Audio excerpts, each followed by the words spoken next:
Have you ever thought of life in the terms of a piece of clay, pottery, in which God, He's the potter, and He is molding our lives, designing our life into what it becomes? But that's where the question is what does it become? Where is life going to take us? Because if you're like me and you're like so many people, our life today is nowhere close to where we thought it was going to be when we were kids. And chances are it's probably not going to go in the direction we're thinking at this point either, because, well, that's just life. Today, I'm sitting down with Morgan McCarver, a woman who is the author of a book called God the Artist.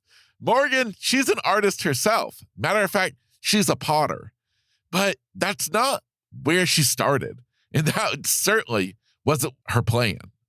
No, Morgan, she was a dancer and darn good at it. Until, of course, life took her in a different direction. You're going to get to hear that story today.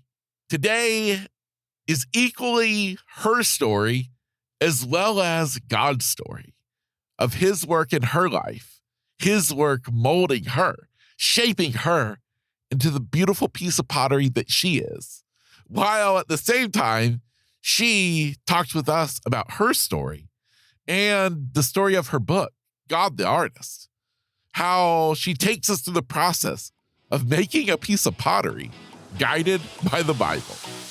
This is an episode you don't want to miss because this is a woman you have to meet. My friend, I welcome you to episode 270. Let's dive in. What's up, my friend, and welcome to Grit, Grace, and Inspiration. I am your host, Kevin Lowe. 20 years ago, I awoke from a life-saving surgery only to find that I was left completely blind. And since that day, I've learned a lot about life, a lot about living, and a lot about myself. And here on this podcast, I want to share those insights with you. Because, friend, if you are still searching for your purpose, still trying to understand why, or still left searching for that next right path to take, well, consider this to be your stepping stone to get you from where you are to where you want to be. You know the best and the easiest way for you to get better at something? Well, it's to track your progress. And if you are on a mission to become the best version of you, to start living out your best life, well, I think you should start tracking your progress. And that's exactly why I'm inviting you to download my brand new, totally free, and may I say, quite awesome personal development tracker. It's called Rise and Thrive because, baby, that is what you are ready to do in life. All you have to do is text the word RISE, R-I-S-E, RISE to 33777. Yes, just grab your phone and text the word RISE to 33777, and I'm going to get you information into how you can download this awesome new tracker and be on your way to becoming the best version of you. I grew up in a Christian home. My parents are Christian, and so I was kind of raised in and around the church growing up. I gave my heart to Jesus and was baptized at about 7 or 8 years old. And then from there, my faith was relatively just what my parents made it. They would take me to kids choir, so I went to kids choir. They'd take me to Sunday school, so I went to Sunday school. But my faith really became my own when I was diagnosed with scoliosis, and then I ended up having to have scoliosis spinal fusion surgery when I was in 8th grade. I was 14. Oh, wow. And that's really, yes, it was really a traumatic experience going from, I was a dancer at the time, so a very athletic person doing very bendy type physical activities. And then all of that was really taken away from me when I had that scoliosis surgery. And so that's really when my faith started to become my own. And I was really praying not to have the surgery, but that's not the story that God gave me. But through that, He enabled me to find my passion for pottery, and that has really kind of shaped the rest of my life. I ended up going to school for it, and I have a degree in ceramics, and now I have my own business. So all of that, if I hadn't had that pivotal moment, what I thought was the worst part of my life, I never would have the best parts of my life now. And I just attribute all of that to God. Yeah, God does work in mysterious ways. That is for certain. Yes. Yeah. So talk to me a little bit about dance. What kind of dance did you do? When did you get started on that? Because I mean, you were really good at dance. Yes, it was really just a passion. My mom, I'm from South Carolina. And so, like most Southern girls, their moms stick them in ballet classes when they're about 3 years old. So that's really when I started doing dance when I was a toddler.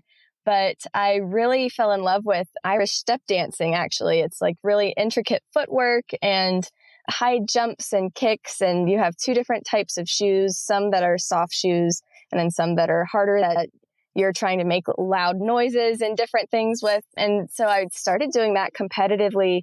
I started taking Irish step dance probably around the age of 6. And then pretty soon after that, I was competing. And that was really my life. I would take classes on Mondays and Wednesdays. And then on the weekends, I would be at different competitions with my friends. And that was my life for years, honestly, through elementary school and middle school until I had that scoliosis surgery. Okay. I was not expecting to hear that was the kind of dance you did. that I've never even heard of such a thing. Oh, it is its own niche in and of itself, but the dresses are so elaborate and they are very stiff the way they're kind of designed because it is attributing back to Irish culture and their traditional dance form. So to perform, you wear these elaborate curly haired wigs and the really fancy bedazzled dresses and white high knee socks and black shoes. It's a whole thing. But yeah, it was so much fun. It's almost like a cross between dance, but also a play in a sense of dressing up and whatnot. That's pretty interesting. It is a very elaborate costume, and it seems like you are judged just as much on your costume as you are on your footwork and technique. So, Yeah. It was always fun going to shows and seeing different people's dresses and things. Yeah. Amazing. Amazing. So you had mentioned that you ended up having scoliosis. How was that discovered? My mom's sister actually had it, and they found her. She was diagnosed when she was a lot younger than when they caught mine. And hers had just gotten more severe at that case. And for those who aren't familiar, basically scoliosis is a genetic type of disorder, but it really shows up when you hit a growth spurt. So for me, it was kind of that last growth spurt before high school. My spine was supposed to grow straight, and instead of growing like everybody else's, it grew from side to side. And so I had 3 different curves, creating what they call an S curve in my back. And not only that, but my spine was actually rotating as well. So my lungs were affected, my organs were affected. I couldn't take a full breath of air. So all of these things, they caught that when I was in 5th grade. My mom just kind of knew what to look for. And so thankfully she was able to find that. And then moving forward, I was going to different doctors and wearing back braces to try to prevent the curve from getting worse. And did that not help, the back braces? Not really. We had multiple opinions about how often to wear the brace and what that looked like. And I ended up going to Shriners Hospitals for Children in Greenville, South Carolina. And so I wore the brace for about 3 years. But every couple of months, I'd be going back for x-ray kind of checkups, and they were just monitoring my curves. And the idea was that the back brace would hold my spine at where it was, maybe correct it, but at least hold it in place until I had stopped growing. Because the more I was growing, of course, the more my spine was twisting. And so they were really trying to just get me through that growth spurt. And then when I stopped growing, I would just live with my scoliosis. But that really wasn't the case. It just kept progressing, and the back brace wasn't really doing what it needed to hold it. And so they realized that as I got older through my adult life, this was only going to be more of an issue, and my spine was only going to contort more and more as I got older. Now, during this whole time of wearing the back brace, were you still dancing or no? I was, and there were different rules during different times when I was wearing the back brace. Sometimes I only had to wear it at home. Sometimes I only had to wear it when I went to bed. But thankfully, I never had to wear it when I was dancing or performing. So that really didn't come into play there. And I also didn't have to wear it at school, which was really nice. Yes, absolutely. So ultimately, you had to have surgery. Take me back to that whole doctor's appointment and how that whole realization of having to have this surgery was on you. I don't think I ever really realized that something so severe could potentially be where I ended up. And so when that diagnosis did happen and the doctor told us that surgery was going to happen, the surgery was scheduled for months out. It wasn't like an immediate thing. And so at that point, I just started praying and just begging God to heal me, to make it so I wouldn't have to have the surgery, because you hear of these amazing stories about how there's miraculous healing. And one day you have one diagnosis and then something happens and God has healed you in that moment and you don't have to have whatever procedure, or you're healed. Or so I was aware of these stories and aware of acquaintances, things like that had happened. So I was just praying that surgery was not in my story. And I didn't really realize it at the time. I think I was still too young of a Christian to really understand God's voice. But looking back on it, I know it was God's voice saying, like, if you don't have the surgery, then your story won't be nearly as good. Like, you have to go through this surgery to get to the beauty of your testimony. And I really didn't want to listen to that voice, of course. And so for months and months, I was just praying that that wasn't going to be the outcome. And I don't think it really hit me until pre-op, a couple of days before, that, this is really happening and I can't get out of it. The doctors are still saying surgery. The x-rays are not showing miraculous healing, and this is going to be what it is. Yeah. I can understand your mindset so much in my own story. For you, though, when you finally went into surgery, did you know that you wouldn't be able to dance after? I did. They had told me, which also, one thing about me is, like, I've thankfully gotten better, but especially back then, medical type terminology just makes me faint. And so they would tell me, they'd tell me enough of what I needed to know, but I didn't know too much about the actual procedure, because it seemed like every time I was in a doctor's office, I'd just be passing out. So yeah. But yeah, I was aware that the recovery process was a year long. And in that year, I wouldn't be able to bend or twist or pick anything up that was over like 6 to 10 pounds, depending on where I was in that year, and different things. So I knew the recovery was going to be rough.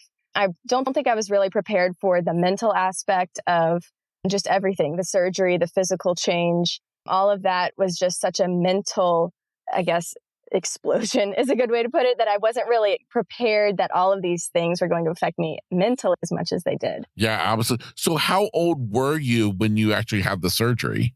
I was 14. Okay. So it was the last semester. It was January of my 8th grade year. So that year-long recovery was the last semester of my middle school year and the first semester of my high school experience. Okay. Wow. So talk to me a little bit about recovery afterwards. What did that look like? What did life look like for you?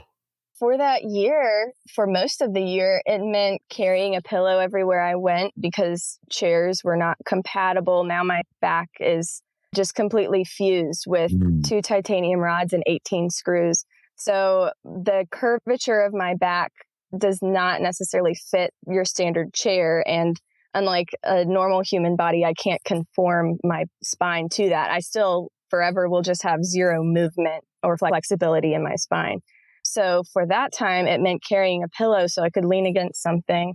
It meant I couldn't carry my textbooks because each textbook weighs 6 pounds. So I had textbooks in all of my classes. My teachers were really good about letting me leave textbooks in there. It meant that I was out of school for several weeks and I was pretty much just doing school at home until I was able to go to school. And then when I went to school, I couldn't sit at the desks that had the chair connected because that's twisting your back to get into the desk. So then I was sitting at the teacher's desk and I couldn't open the heavy school doors. So a classmate would have to open the doors for me. So that's what I talk about when I mention like the mental things. It was all of this unwanted attention that I didn't know was going to need to be made for me. And the accommodations, the teachers and students were incredibly kind, but still it's just that unwanted attention as a high school girl body image is an issue anyway. And so you throw on spinal fusion surgery and everyone knows you've had it and you've been out for so long and now your body doesn't look like everybody else's and you can't even carry a textbook around. So it was all of these things that were just kind of culminating at the same time. Yeah. Wow. It's a lot. I mean, it's a lot to have to go through at any age, but especially as a teenager. For you, when we are talking about your faith, it's easy for a lot of people when they go through a traumatic event, when prayers weren't answered, you had to have the surgery. A lot of people tend to turn away from God, but I gather that you did not. That I would say yes, but I don't know if I necessarily ran towards God either. I think my faith just kind of stayed what it was. And it was that way for up to a decade after my surgery.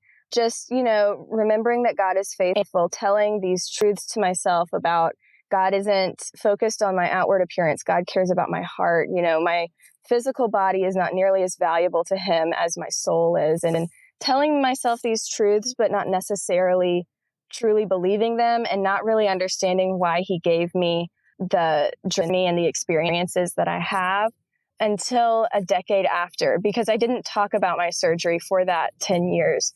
I didn't want people to know. When I met new people, I just didn't bring it up. I tried to hide it any way possible. When I'd, bend over, I tried to hide any kind of straight, flat back that I had, and which I can't really hide it. But there were things that I would try to do to not tell people and just fit in. And then after that decade, really looking back, all through that 10 years, I had been pursuing pottery and focusing on my technique, getting my degree, gaining an experience. And so after that decade, I kind of came out of this shell and looked back and was able to see that all of these things that I've been able to do, God gave me the story to be able to do them, but I never would have had that first discovery and love of pottery if it hadn't come from or come out of that scoliosis experience.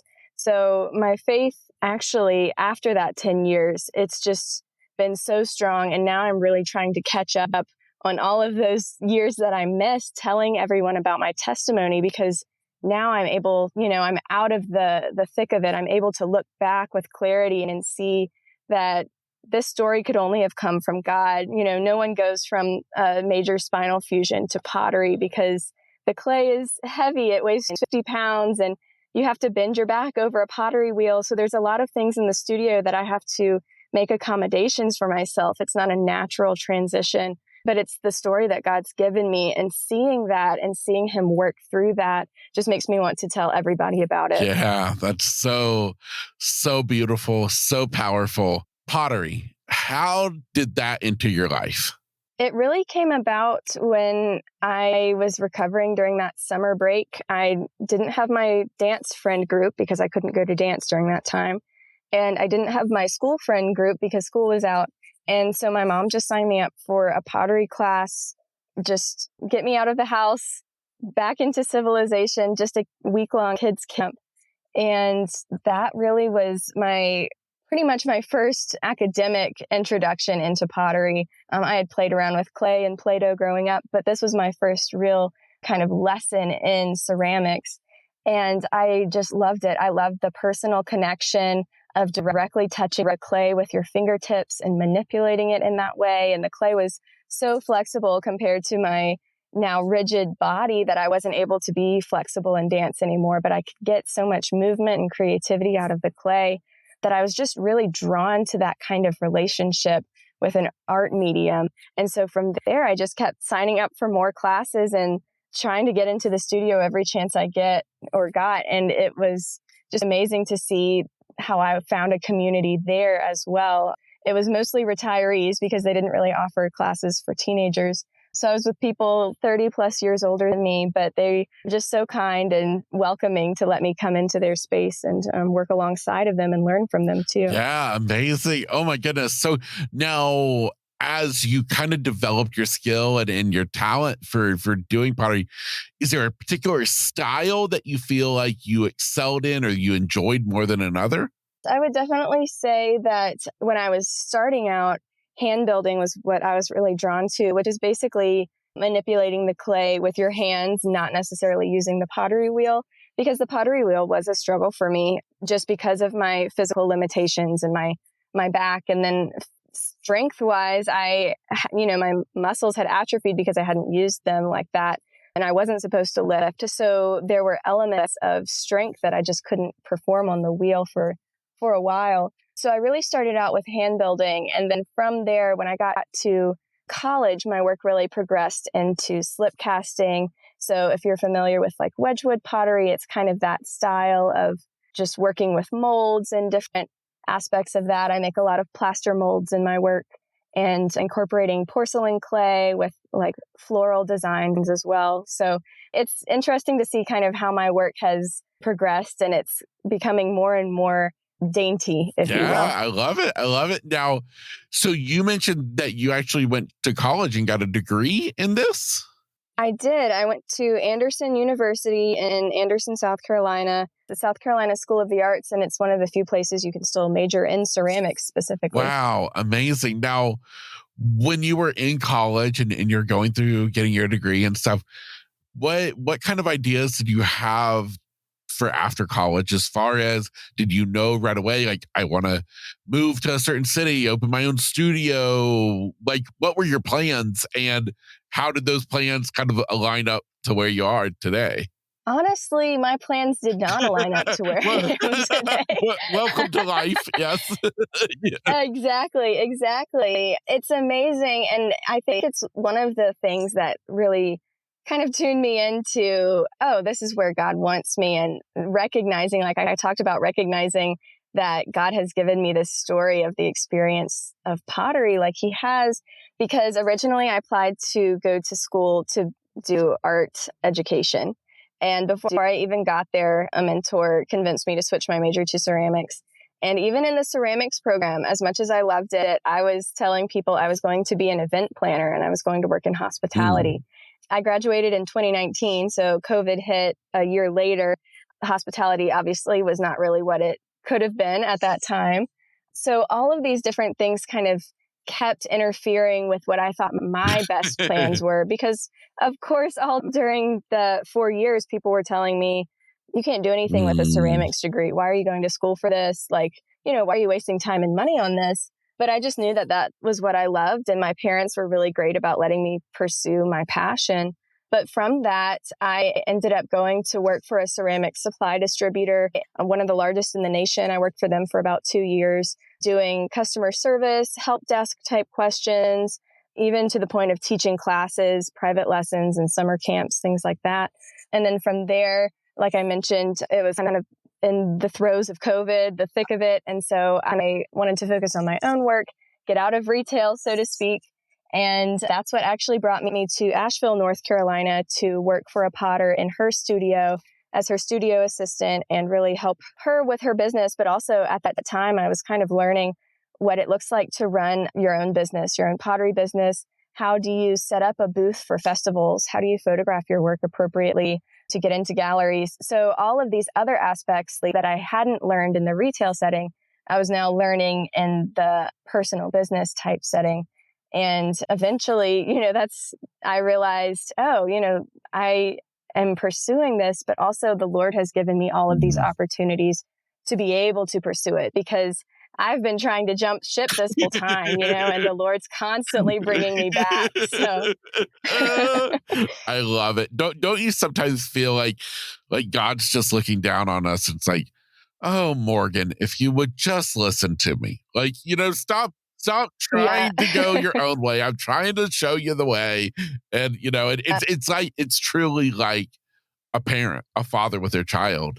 And as yeah. the child, we definitely don't feel like they know the best route. And we're going to do it our way. And then eventually we realize that they were right. Right. Exactly. Yeah. Yep. I mean, so I'm curious now, talking about when we got into the pottery and stuff, I assume I'm kind of skipping forward a ways in the story, but where did the idea come to write a book? You're skipping ahead and behind at the same time. It works out. But basically, Anderson University is a Christian school. And so I had been hearing from my professors about all of these, connections to how God made us, and he made us as creative beings and we can use our talents for him. So that had kind of been playing in the back of my mind for those 4 years. And then when I was graduating, I was about to lose my community that I had had for 4 years. All of us were about to leave. And I was really looking for a devotion book that I could read about pottery and God, because I know there's so many verses in the Bible about that. And I couldn't really find what I was looking for. So in 2019, when I graduated, I began just jotting down those verses and kind of taking notes. And the Holy Spirit just kind of whispered, this is something you could maybe work on. So, of course, I rushed ahead and I tried to get something published then. And I'm so glad that manuscript got rejected because it was so rough. And I had not had the experience of working for the ceramic supply distributor or working for the potter. I had, all the experience I had was a degree from a university, which is a lot, but it's nothing like real world experience either. So I tried to get that manuscript published. It was rejected. I felt the Holy Spirit telling me just to put it to the side until I had gotten more experience. And I thought that meant decades down the line, it'd be like a memoir or something I would write as I was retired or something, sitting in a rocking chair. And it really wasn't. It was just a couple of years later, January of 2023, I had some extra time on my hands and the Holy Spirit just reached back out saying that it was time to revisit that manuscript. And so I did. And also within that span of time, I had read through the Bible all the way. It took me 3 years, but I had never done that before. So I had all of the ceramics experience now, but I also had experience of reading all of these verses in the Bible about pottery that maybe I hadn't considered before. And so at that point, January of 2023, I rewrote the manuscript. It took about 2.5 weeks, and I started trying to find publishers again. And during that time, I was just praying, Lord, I tried this once and it did not go how I wanted it to. So if this is your voice and you're really telling me to do this, then it's got to be you who gets this published, because I know nothing about publishing books. I've already tried once and I couldn't do it by myself. So if this is really coming from you, I completely give this project to you. And it's got to be all you. And he really honored that and sent me one publisher who reached out, said that it wasn't a yes or no, but I needed to lengthen the book. So I spent about 1.5 weeks doing that, sent it back. And then a couple of weeks later, I got that acceptance letter. And I just know it's from the Lord. It's just been such an amazing experience. Wow. That is amazing. That is absolutely incredible. And now your book was actually officially published in January, correct? Yes, January 9th. Oh my goodness. So, and your book is titled God the Artist? It is, yes. God the Artist, revealing God's creative side through pottery. Oh, wow. So in the book, I'm assuming it has scripture, and along with scripture, is it you just sharing a story of how it all ties together? Does it have any of like your personal story involved? Like, kind of wanting to know a little bit more. Of course. Basically, I say you don't have to be a Christian and you don't have to be a potter to read God the Artist. I kind of go through both as we go along. But I just start at the very beginning of pottery, talking about clay. What is clay? What is it made out of? How do you process it straight from the ground? The different types of clay and how that relates to the human experience of how God has made us each specifically capable of doing very specific things. But that doesn't mean we're good at everything. For example, a stoneware clay is really great for bakeware, but it is not as good for the light, dainty type pottery. Similar to how porcelain is, it can be thrown really thin and almost translucent because of the particles it's made up of. But similarly, it doesn't handle thermal shock well. So if you put it in the oven, it might crack. So in that way, I'm comparing and contrasting kind of the human experience to clay. And then from there, we dive deeper and deeper, going into the verses. And my hope is that from my ceramics and Christian backgrounds, I'm able to interpret these verses to allow the reader to understand a deeper meaning, not just the surface level, but really unpacking these verses from understanding the techniques of pottery and kind of what that looks like. So we go through the whole process of throwing the clay on the wheel, firing it, glazing it. And then at the end, we do go over the potter's house, which is probably the most famous part in the Bible about Yeah. pottery. So we do talk about that as What well. a awesome idea for a book. That is so incredible. Before we continue, for the person who's like, woo, baby, this is awesome. Where's the best place to find your book?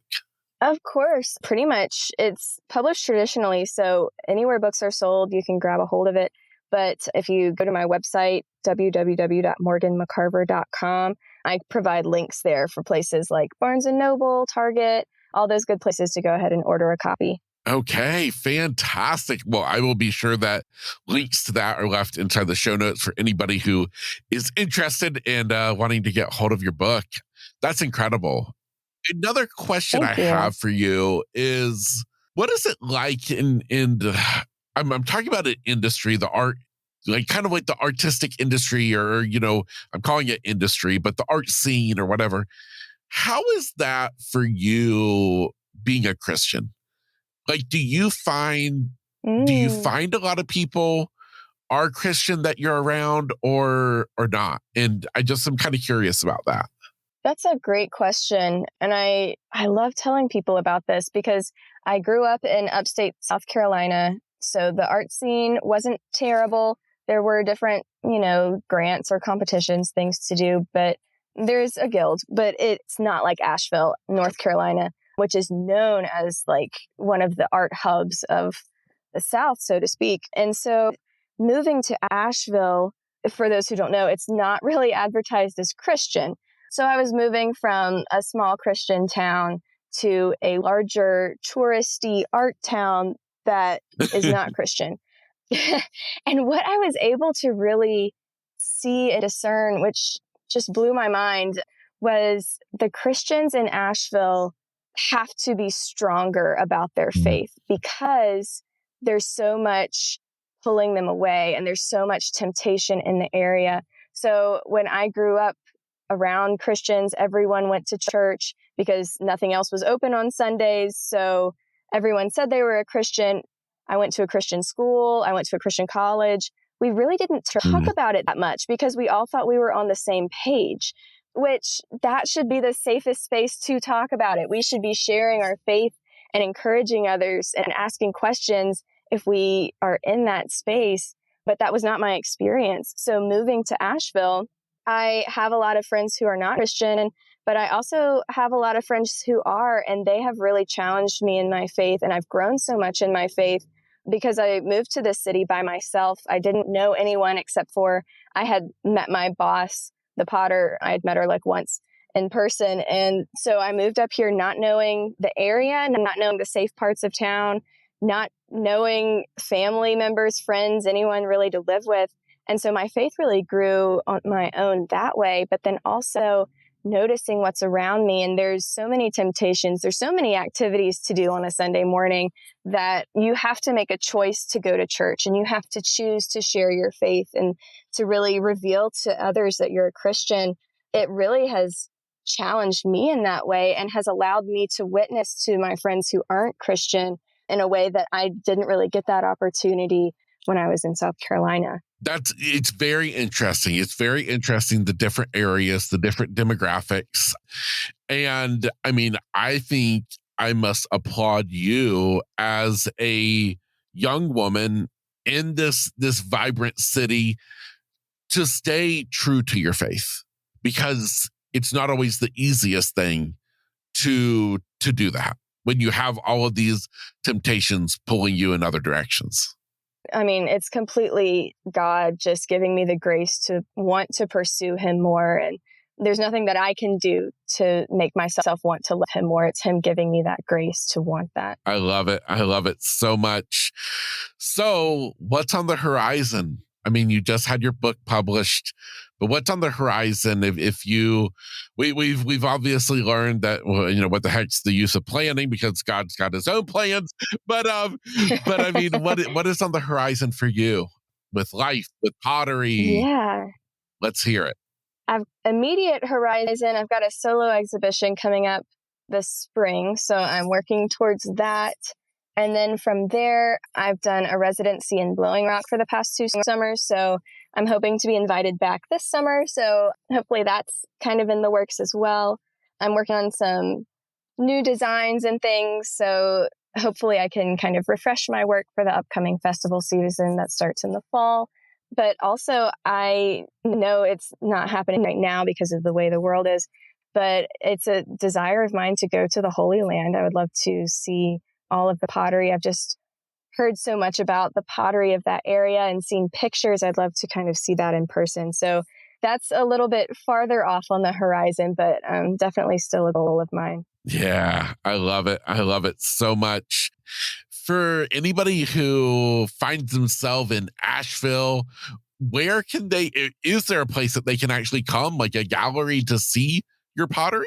Yeah, I'm in several places around the Carolinas and Tennessee, and all that is on my website, but I'm in the Asheville Art Museum, gift shop, and the cottage collections in downtown Asheville. I've even got some custom pieces in High Climate Chinese Tea Shop, which is a really cool restaurant, and they've had me do some pieces for them. But basically, I'm where am I in Tennessee? I think it's such a long name. It's like their heritage, Great Smoky Mountain Heritage Center, I think is what it's called. And then I'm okay. and then I'm in some places in Spartanburg, like the Kindred Spirits, and I'm in places in Asheville too, Figs. Anyway, so I'm kind of all over, but you can also shop my website or just message me on Instagram if you're looking for something specific. I love to take custom orders too. Morgan, you are absolutely incredible. I love hearing your faith journey. I love hearing your life journey. And I love the fact that you were able to find something else to love. The fact that, you had dance taken away from you. And I know that's not easy when it's out of your control to lose something that you love, but it's so amazing how you were able to adapt and you were able to find uses for other gifts that you never even knew you had. I think your story is beautiful and such a beautiful just testament to the plans of Jesus. Thank you so much. It's been so great talking to you about it. And like I said, I'm just making up for lost time now, trying to share my story so others can benefit and see God working in their lives as well. Absolutely. Well, thank you so much. And for you listening today, I hope you've enjoyed meeting Morgan as much as I have. Such an amazing, amazing woman who I can only imagine what is to come in her life. If you would like to get in touch with Morgan on Instagram for one of those custom orders or to learn about all the places you can find her art, please check out today's show notes where I will leave links to all of her information for easy access. My name is Kevin Lowe, and this is Grit, Grace, and Inspiration. Get out there and enjoy the day.